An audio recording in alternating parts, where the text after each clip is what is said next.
বাংলাদেশ আওয়ামী লীগের একাংশের যারা নেতাকর্মীরা আছেন তারা অনেকে এখনও এটা বিশ্বাস করতে চাচ্ছেন যে খুব শীঘ্রই ভারত থেকে শেখ হাসিনা বাংলাদেশে আসবেন আর একটা কি বলা হয় যে একটা তেলেসমতি টাইপের ঘটনা ঘটবে।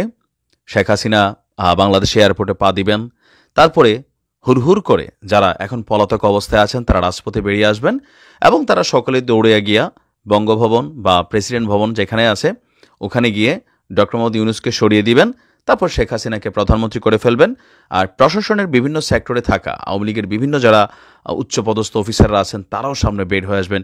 ঠিক এরকম একটা খোয়াব বাংলাদেশ আওয়ামী লীগের নেতাকর্মীরা দেখছেন। কিন্তু এই খোয়াবটা বাস্তবতার পরিপ্রেক্ষিতে আপনাকে একটু বুঝতে হবে যে আসলেই এই দৃশ্যটা কত দ্রুত হবে বা কত বছর পরে হতে পারে। এটা অনেকেই বুঝছেন, আবার অনেকেই বুঝতে পারছেন না। তবে এটা সহসায় ঘটার কোনো কারণ নেই, কারণ এই মুহূর্তে সারা বাংলাদেশ জুড়ে রাজনৈতিক দলগুলো জুড়ে বিশ্ব জুড়ে যেই একটা সিস্টেম ক্রিয়েট করা হয়ে গেছে শেখ হাসিনার বিপরীতে, এই সিস্টেমটা এত সহজে ভাঙা কিন্তু সহজ বা কি বলা হয় যেটা ইজি একটা ওয়ে না। তো যাই হোক, তারপরেও এই যে ফিলিংসটা যে আওয়ামী লীগের নেতাকর্মীরা এই ফিলিংসটাতে ভোগে, এটা কিন্তু ভারত বোঝে। আর ভারতের যে রাজনৈতিক গোষ্ঠী বিজেপি, সাম্প্রতিককালে পশ্চিমবঙ্গের একজন নেতা শুভেন্দু মজুমদার একদম কি বলা হয় যে আমার কাছে মনে হয় মুখ্য সূক্ষ্ম একজন মানুষ না, এমনি তার শিক্ষা আছে কিন্তু রাজনৈতিকভাবে মুখ্য সূক্ষ্ম মানুষ, প্লাস রাজনীতিটার মধ্যে এথিক্সই ঢুকাই রাখছে। আপনার কি বলা হয় যে ধর্মকে কেন্দ্র করে আর বাংলাদেশকে হেয় করে এই ব্যক্তি বাংলাদেশ নিয়ে একের পর এক যে সকল বক্তব্য দিয়েছে, মোটামুটি সারা বাংলাদেশের মানুষ কিন্তু তাকে এখন চিনেছে। এখন শুভেন্দু নতুন একটা খেলা শুরু করেছে।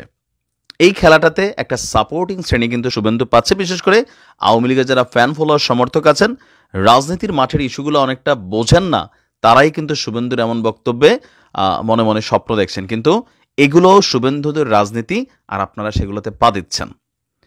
ডক্টর ইউনূসের সরকার যখন ক্ষমতায় বসছে, ভারত রাষ্ট্র হিসাবে কি স্বীকৃতি দিছে নাকি দেয় নাই? দিয়েছে। নরেন্দ্র মোদী, তার সাথে কথা হয়েছে, এটা আপনার বোঝা উচিত।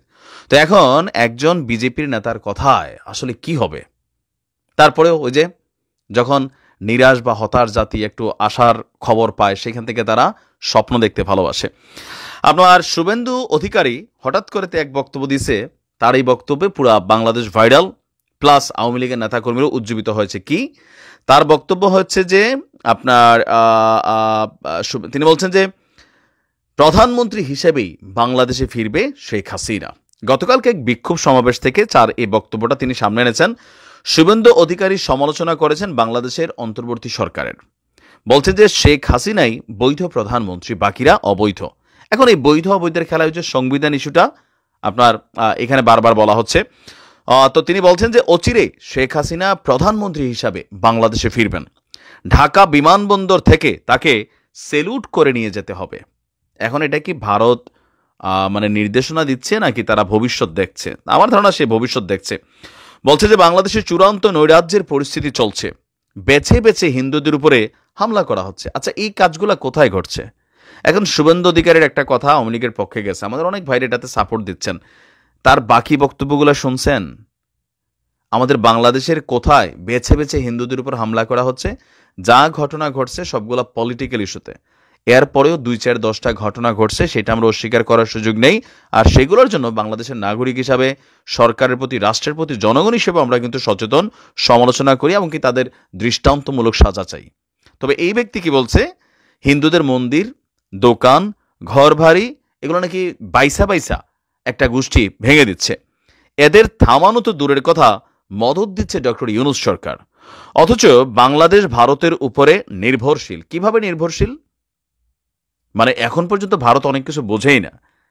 প্রতিবেশী রাষ্ট্র হিসেবে একে অন্যের উপর আমরা নির্ভরশীল, সেটা হতে পারে, কিন্তু ভারত আলু না দিলে, পেঁয়াজ না দিলে বাঙালি না খাইয়া মরবে? এখন পর্যন্ত এই জিনিসটাই বোঝে না। বলছে যে ভারত পণ্য না পাঠালে ভাত কাপড় জুটবে না। কেন, তোমরা কি মাগনা পাঠাও নাকি কম দামে পাঠাও? টাকা দিয়ে কিনি রে ভাই, পৃথিবীর যে কোনো জায়গা থেকে কিনতে পারি, অনলাইন প্রযুক্তির যুগ। তারপর বলছে কি দেখেন, ঝাড়খণ্ডের বিদ্যুৎ না পেলে আধারে ডুববে বাংলাদেশ। এটাও একটা ডাহা মিশা কথা। তবে বিদ্যুৎ সংকটে পড়বে, আর এটার সংকটটার পিছনে কারা দায়ী? গত 53 বছর এই রাষ্ট্রকে যারা চালাইছে তারা দায়ী। আওয়ামী লীগ, বিএনপি, জাতীয় পার্টি, জামাত, এরা সবাই দায়ী। কিভাবে শায়েস্তা করতে হয় আমরা জানি, তো তুই আয়, হ্যাঁ, বটু কিন্তু কাজ করে দেব, ঘচাত করে দেব দাদন, হ্যাঁ।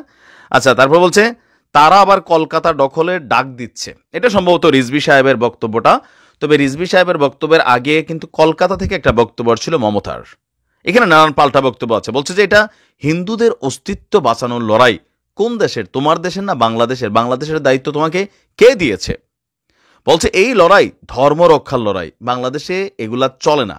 শুভেন্দু, তোমার দেশে তোমরা এগুলা দিয়া বিজেপির 10.5 বছর ক্ষমতায় রাখছো, জনগণকে বোকা বানাচ্ছ, আর কিছু উগ্রপন্থী মানুষকে তোমাদের দলে ভিড়ানোর সুযোগ পেয়েছো, কিন্তু বাংলাদেশে ধর্ম রক্ষার লড়াই চলে না।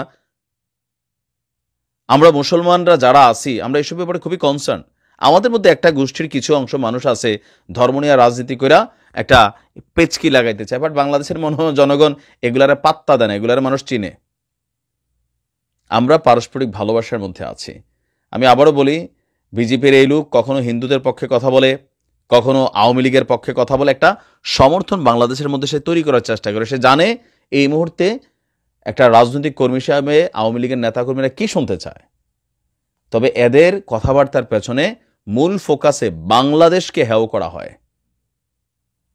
যেই দলেরই রাজনীতি করি, বাংলাদেশ ইস্যুতে, স্বাধীনতা সার্বভৌমত্বের ইস্যুতে আমাদের কোনো ছাড়ের সুযোগ নেই। ভালো থাকুন।